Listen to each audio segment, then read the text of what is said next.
Saludos oyentes de radio, gracias por escucharnos en la noche de este viernes 11 de octubre del año 2024. José Luis Ábalos ha pedido hoy declarar voluntariamente ante el juez de la Audiencia Nacional, Ismael Moreno, después de que ayer el magistrado le colocara al borde de la imputación y después de que hoy todo el sanchismo lo esté colocando como el cabeza de turco de todas las tramas que se han producido en estos años en los que ha gobernado Pedro Sánchez. No sabemos si le han entrado las ganas de declarar a Ábalos para negar todas las acusaciones contra él o si para decir que él no es el jefe de la trama, como ahora le señalan los medios afines al PSOE.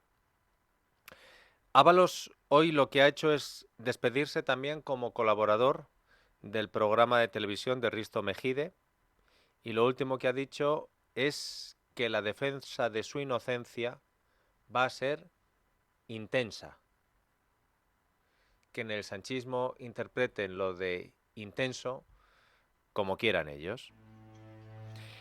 Porque el que también ha hablado hoy ha sido el que era el jefe de Ábalos, el presidente del gobierno Pedro Sánchez, que al final ha permitido preguntas al término de su audiencia con el Papa Francisco en el Vaticano.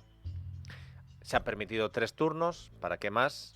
Y Moncloa debe tener bien aleccionados a algunos periodistas porque con la que está cayendo aquí, solo la primera pregunta ha sido de política nacional.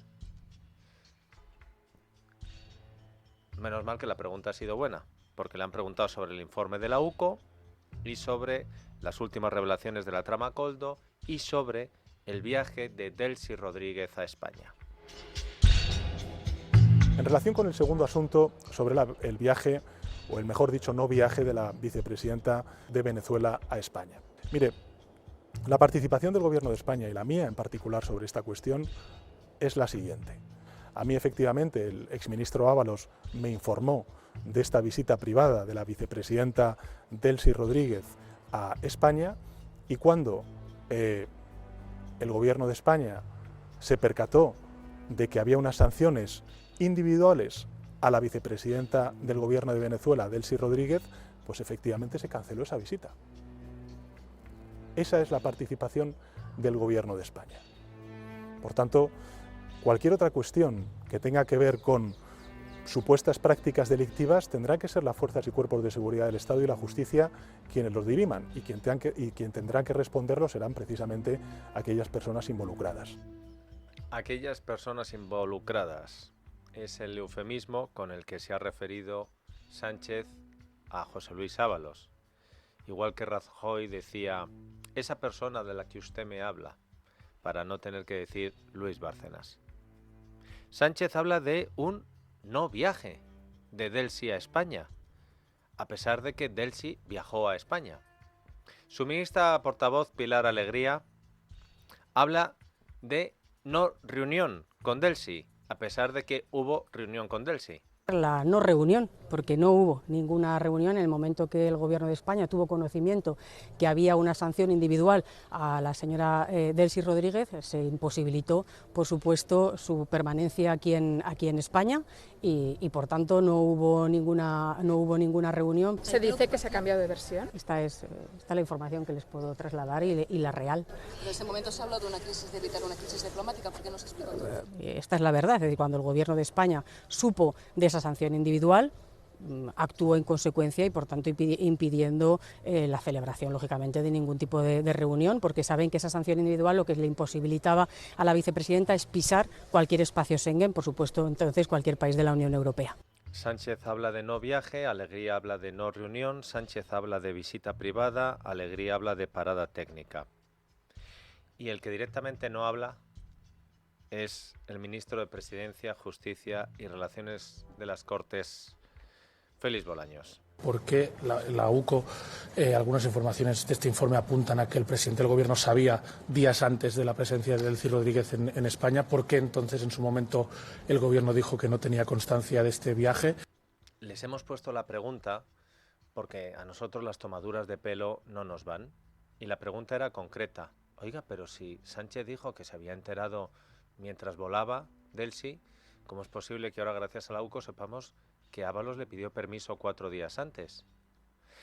Pero Bolaños, en Luxemburgo hoy, ha decidido que él a lo bonzo, que se queme Pilar Alegría. Bolaños estaba como en shock, de verdad. No le habíamos visto nunca así. Estaba tan tocado. Yo, sinceramente, creo que es el ministro que estaba hoy más afectado y con menos recursos para salir de las preguntas de la prensa, que directamente se le ha notado tan molesto que ha sido el primero en meter a la UCO en la fachosfera. Ayer decíamos, ¿cuánto tardarán en pasar de que la UCO era buena a que la UCO es de derechas? Escuchen. Ministro, sobre el viaje de Delcy Rodríguez, que era la primera pregunta del compañero, ustedes siempre dijeron que se habían enterado cuando la vicepresidenta venezolana estaba viajando, y el informe de la UCO revela que el presidente del gobierno estaba al tanto de que se iba a reunir Ábalos con Delcy Rodríguez. Entonces, si puede dar una explicación de por qué en aquel momento no se dijo aquello. Mire, la derecha lleva 10 años intentando ensuciar el nombre del presidente del gobierno. No iban a hacer una excepción con esto. Yo, hoy más que nunca, estoy muy orgulloso de pertenecer a un gobierno que ha sido, que es y que siempre será implacable contra la corrupción. Buenos días. Lo sabía el presidente, ministro.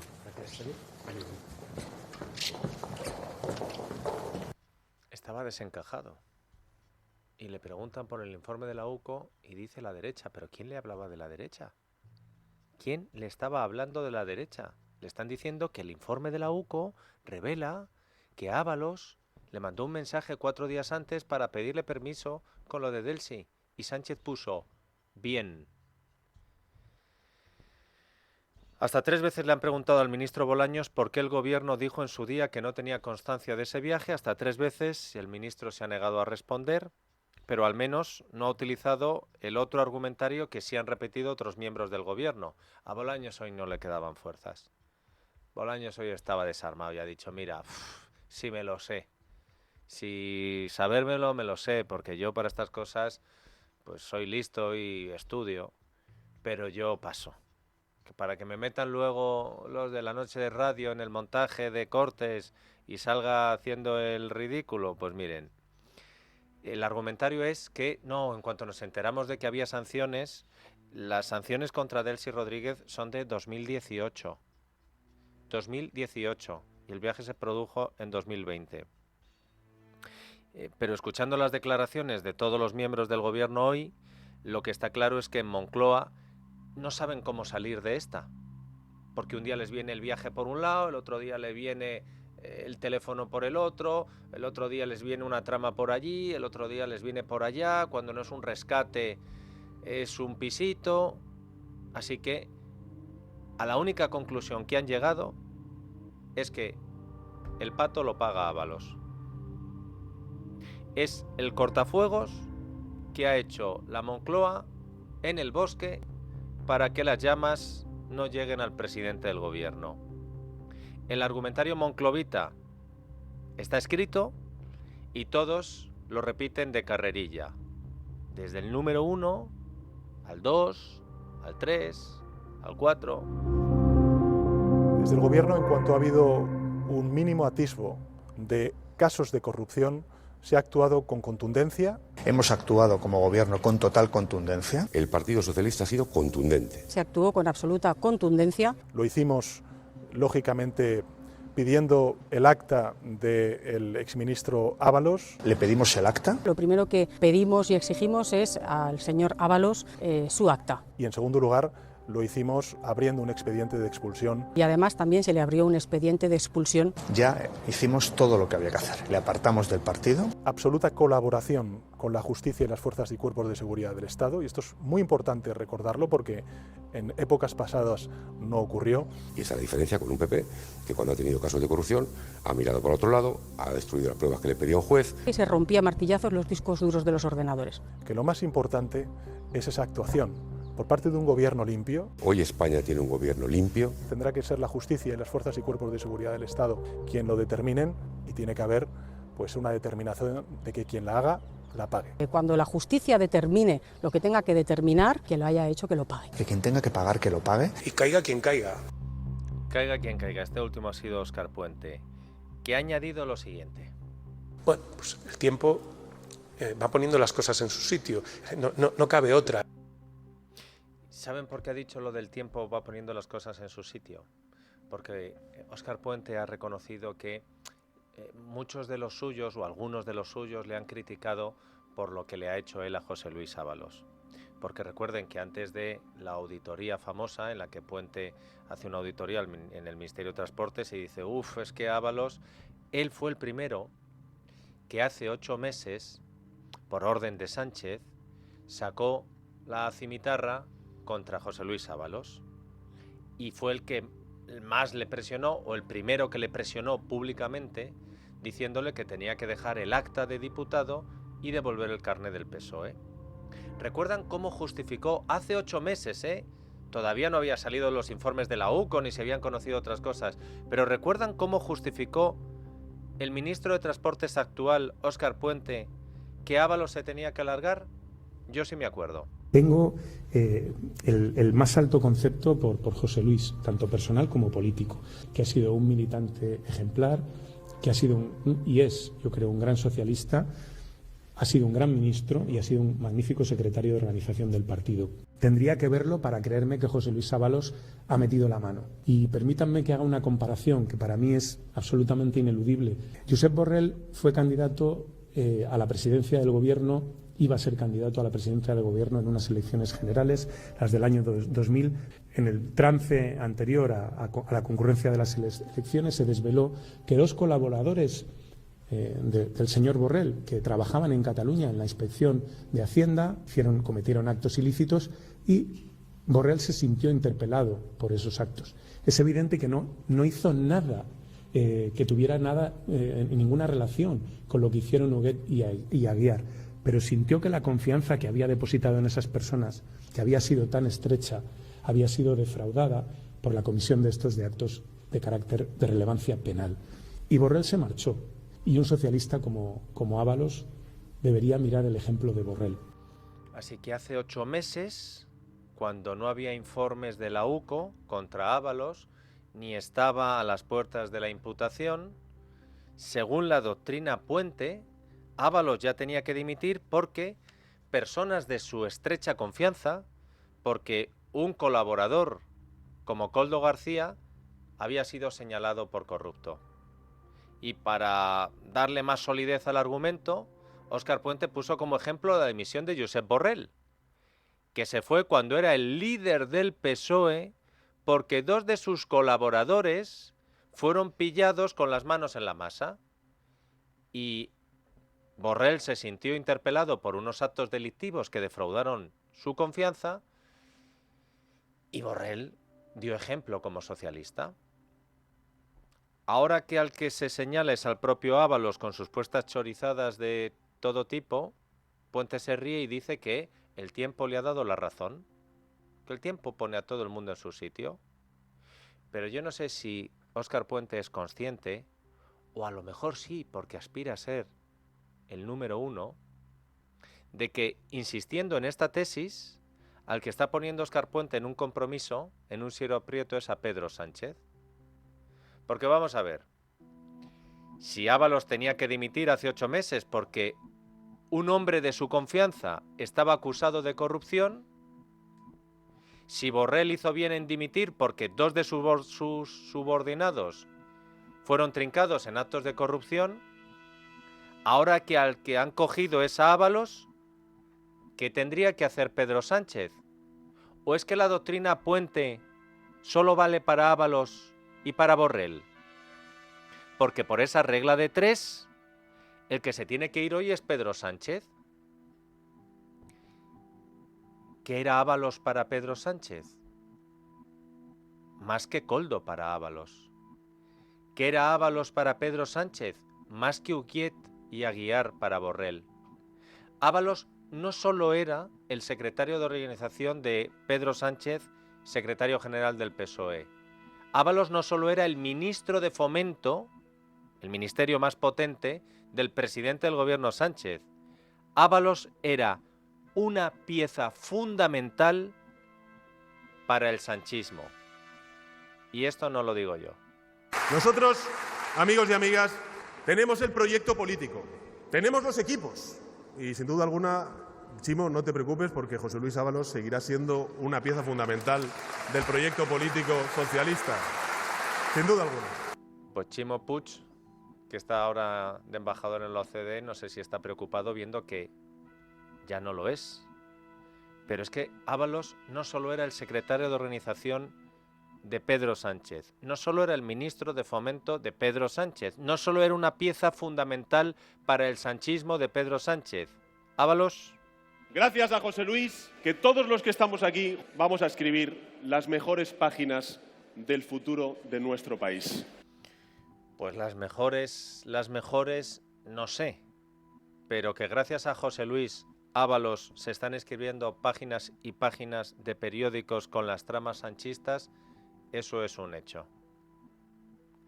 Ciñéndonos a lo de ahora mismo, la prensa afín del sanchismo dice hoy que Ábalos engañó a Sánchez con el viaje de Delsi. ¿Exactamente cuándo se dio cuenta Sánchez del engaño? Porque días después de que saltara el escándalo, Sánchez dijo esto. Bueno, yo creo que además el ministro de Fomento ha sido, tengo, en fin, tiene todo mi respaldo y todo mi aprecio, tanto político como personal. El ministro de Transportes, Movilidad y Agenda Urbana ha sido bien claro. Lo que hizo fue poner todo lo que estaba en su parte para evitar una crisis diplomática. Y lo ha logrado, por cierto, evitar esa crisis diplomática. Con lo cual, hombre, yo entiendo que la oposición critique, pero es que critique también evitar crisis diplomáticas a un miembro del gobierno, pues es la oposición que tenemos. Es que es lo que digo. Si aquí estamos ante una política de Estado que necesitaría del diálogo y del acuerdo de todas las fuerzas políticas, pero lo que tenemos es una oposición que utiliza el dolor del pueblo venezolano para pues, intentar hacer y confrontar con el gobierno de España. No recuerdo yo a Borrell diciendo que Huguet y Aguiar tenían todo su respaldo y su cariño. A ver, señor Puente, ¿y no debería Sánchez sentirse concernido por los supuestos santos corruptos de Ábalos y hacer como Borrell o como usted le pidió que hiciera Ábalos? El pasado miércoles, cuando comenzó a filtrarse el contenido del nuevo informe de la UCO que ha aportado la Audiencia Nacional, se constató que este asunto iba, desgraciadamente, mucho más allá del PSOE. Es algo que va más allá del PSOE, es la infiltración en el Gobierno de España y en algunas de nuestras instituciones. El pasado miércoles se publicó una conversación entre el comisionista Víctor de Aldama, hoy en la cárcel, y el comandante de la Guardia Civil de la trama, Rubén Villalba. Recordemos esa conversación. Hay uno que me dice que hay algo de tus amigos, de los azules. ¿Ah, sí? No sé. ¿Tú conoces una unidad que se llama UDEF? Pero esos son tuyos. La UDEF. Claro. La UDEF Eso es. Policía Nacional, pero yo eso no... Eso es. Sí. Por eso digo, de los azules. No, y nosotros no conocemos ni tenemos vínculo con ellos ni nada, ¿eh? Vale. No sé absolutamente nada. ¿De acuerdo? Me dicen que hay algo sobre el amigo, que tú sabes quién es el amigo, y a la vez, como yo estoy mucho tomando cafés con el amigo, pues a la vez que podría haber algo. Pues no tengo ni idea, ¿eh? Además, llevo semanas desconectado, ¿eh? O sea que... Cuando escuchamos al comandante de la Guardia Civil, imputado y detenido por la trama sanchista, decirle a Víctor de Aldama, el comisionista que está ahora en la cárcel, decirle los azules son tuyos por la Policía Nacional, se nos pusieron los pelos de punta. Y hemos querido saber por qué. Bueno, pues esa incógnita la hemos resuelto hoy. Saben que Pedro Sánchez llegó a la Moncloa el 1 de junio de 2018. Moción de censura. Una semana después, conformó su gobierno y Sánchez nombró como ministro de Fomento a quien era su mano derecha en el PSOE, su hombre para todo, José Luis Ábalos. Ese mismo día, Rubén de Aldama, le suena el apellido, el hermano del comisionista, miembro del Cuerpo de Policía Nacional, pasó a formar parte de la escolta personal de José Luis Ábalos. Es a partir de entonces, según el informe de la UCO, cuando comienza a haber un especial interés por parte de Rubén de Aldama en presentar a su hermano Víctor a Koldo García, el asesor y hombre de confianza de Ábalos. A su vez, de forma paralela, Víctor de Aldama se interesa en conocer personalmente a Ábalos, cosa que sucede el 31 de agosto de 2018. Les damos las fechas para que ustedes no se crean que todo esto empezó con la pandemia. No, no. A la semana de ser Sánchez presidente del gobierno. Bueno, pues el 31 de agosto, mes y medio después de que Sánchez y Ábalos llegaran al gobierno, pasa. La UCO también ha intervenido conversaciones posteriores a ese encuentro en las que Víctor de Aldama le pregunta a su hermano Rubén si Koldo le había dicho algo después de la reunión. El escolta le contesta, abro comillas, nada, que les has parecido muy profesional y que vais a hacer cosas importantes. Lo tienes a huevo para hacer cosas, cierro comillas. Y a continuación le pasa a su hermano Víctor el contacto de Koldo García una vez ya se habían conocido en persona. Lo tienes a huevo para hacer cosas con este gobierno.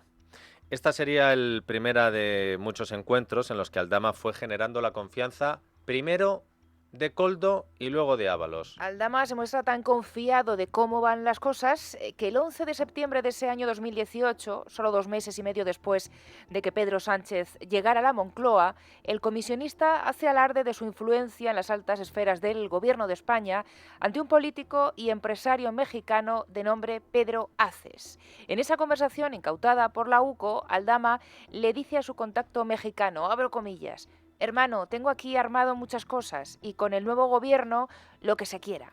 Superposicionado podemos hacer mucho, cierro comillas. Con el nuevo gobierno lo que se quiera. Superposicionado podremos hacer mucho. Es decir, que Aldama ya era consciente de que estaba posicionado, pero él quería estar superposicionado. ¿Y cómo se consigue eso? Pues ya no valen Koldo y Ábalos. Si quieres estar superposicionado con Pedro Sánchez, ¿con quién tienes que entrar en contacto? Con su mujer. Cuenta Carlos Cuesta en Libertad Digital que Víctor de Aldama tuvo conversaciones con la Guardia Civil desde una semana después de verse con Begoña Gómez y con Javier Hidalgo en una habitación de hotel en San Petersburgo. Fue Koldo quien presentó a Víctor de Aldama al comandante de la Guardia Civil, Rubén Villalba. El informe de la UCO cita el primer encuentro entre ellos el 20 de septiembre de 2019. Se trata de una fecha llamativa por 2 razones. Primero porque 3 días antes, el 17, Globalia contrata a Aldama para recuperar la deuda que le debía el régimen venezolano. Y segundo porque una semana antes, en la Asamblea de la Organización Mundial del Turismo, celebró en San Petersburgo, se reunieron Aldama, Hidalgo y la mujer del presidente Begoña Gómez. Según constatan los agentes de la UCO, desde el año 21 comienzan a realizarse pagos en efectivo al comandante Villalba por parte de la trama. Así que el comandante Villalba no fue el único miembro de la Guardia Civil que ayudó a la trama. Gracias al informe de la UCO hemos conocido que, según Koldo, fue el propio director de la Benemérita hasta hace un mes, Leonardo Marcos, quien avisó de que se les estaba investigando. El chivatazo pretendía evitar que la justicia cazara a la trama. Según desveló Lázaro en este programa y hoy publica en El Mundo, dimitió, no sabemos por qué, y lo han mandado a Washington, a una embajada, a cobrar miles de euros cada mes calentito. Era importante tener a los azules y a los verdes controlados, no al cuerpo, ojo, porque fíjense, a los azules porque no les deja Marlaska, pero miren quiénes son los que han hecho el informe, los verdes. Pero ellos tenían sus manzanitas podridas, unas azules, unas verdes, y sobre todo hay que estar vigilantes para que no nos cacen. Pero fue tarde. Y ahora Víctor de Aldama está en la trena, Koldo está imputado, Ábalos a un paso de estarlo, y Pedro Sánchez... ¿Cómo está Pedro Sánchez? Pues como diría Óscar Puente... Bueno, pues el tiempo va poniendo las cosas en su sitio, no cabe otra.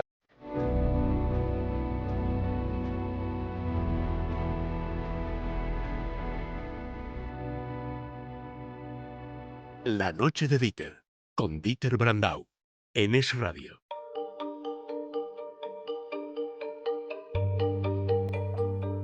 Cayetano González y Tomás Cuesta están hoy con unas ganas de hablar. Antes la columna cultural de Agapito Maestre y empezamos la tertulia.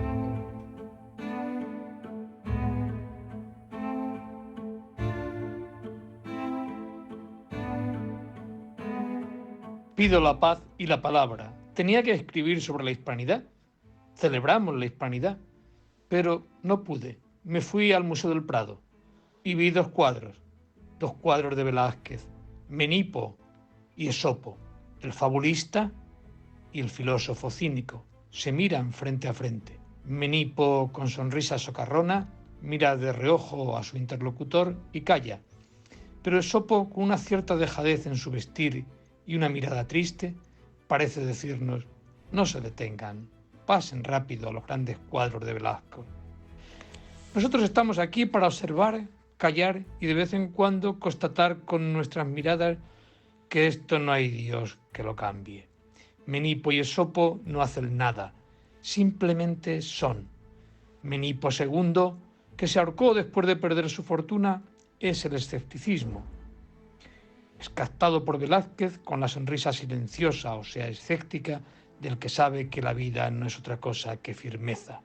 Y Esopo tampoco hace nada, ni dice nada, sino que es la animalidad. Su cara es la animalidad de los humanos, la parsimonia, la calma y la flema que nos transmite la pintura de Velázquez son grandes pasiones, deliciosos antídotos contra la acidez de ánimo que nos crea un oscuro tiempo desgobernado por sinvergüenzas, por hiperactivos, por tecnócratas. Velázquez no pinta lo que pasa, sino lo que perdura. Visiten el Museo del Prado y verán en los cuadros de Menipo y Esopo algo de lo que sucede aquí y ahora. La hispanidad también está en la pintura. La noche de Dieter, con Dieter Brandau, en Es Radio.